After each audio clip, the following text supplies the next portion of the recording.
Welcome back. Anita Kunz is a Canadian artist and a recipient of the Order of Canada. Her work has been featured regularly in Time, Rolling Stone, Vanity Fair, and The New Yorker, just to name a few.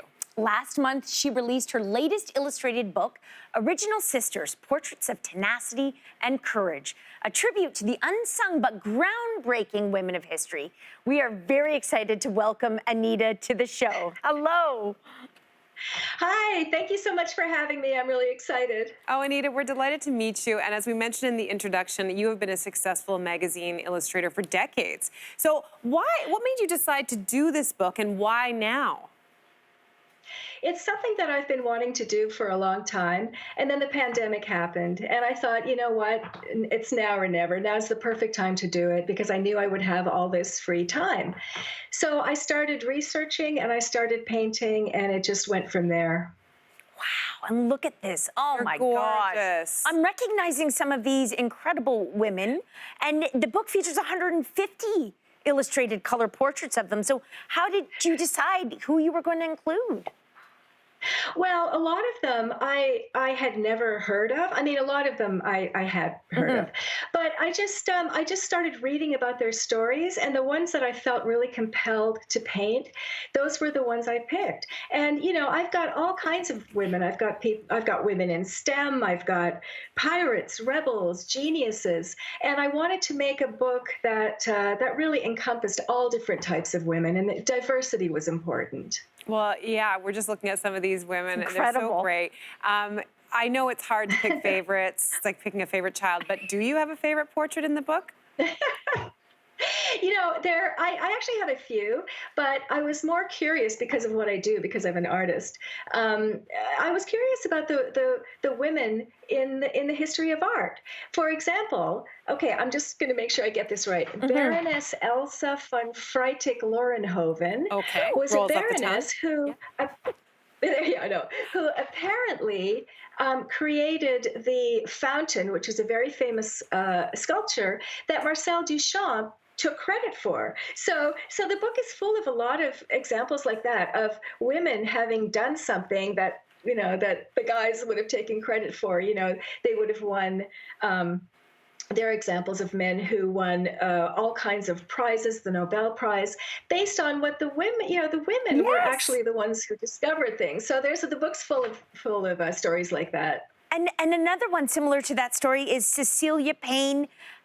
Cecilia Payne, I'm going to get her name, Kaposhkin. Tell us about her. Right. Well, so she was a scientist, and she discovered what the universe is actually made of, which is gases. Before that, everybody thought the universe was made of something else. So she changed the entire trajectory of science, basically. And yet I've never heard of her. I never heard of her. She should be a household name, right? Yes. So anyway. Yeah. I mean, these portraits are beautiful, but in this book, it's clear that you swapped the sort of satirical magazine illustration vibe for this sincere celebration of women. So why did you decide to shift from that satirical work that does push boundaries to these more poignant portraits? Yeah, I mean, I've done a lot of work for magazines that have to do with social and political issues. I've done lots of rock stars, and for Rolling Stone magazine, and I've had fun with them. But I wanted this to be serious. I wanted this to be, you know, sort of giving important women the credit that they're due. So I just tried to make the portraits as beautiful as I possibly could. So this is very impressive because you've been commissioned by The New Yorker to illustrate more than 20 covers, and it's such an amazing accomplishment because it's such a prominent magazine, the kind of magazine that people, if they love the cover, they'll actually hold on to it. So do you still get a thrill about seeing your work in print?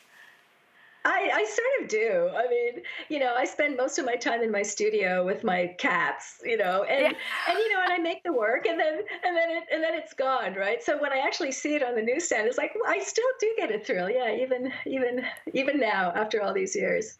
Have you ever heard from any of the famous people that you've featured? Like, you've done George Bush a number of times. Do you ever give you a call? Oh no. No, I never heard from George Bush. You know what? I haven't. Maybe that's a good thing. Anita, that's funny. not sure what I would say to George Bush, but anyway. We can't let you go without asking you about receiving the Order of Canada. We read in the Toronto Star that when you found out, it put you into tears. So talk about what that moment was like for you. Oh, absolutely. I mean, it was such a thrill, and it was unexpected, and for me it's just all about the work. So it was a really magical moment, and I was and Michelle, I got it from Michelle Jean, who I loved. So it was a real highlight of my life for sure. Anita, what a pleasure it's been talking with you today. Thank you so much.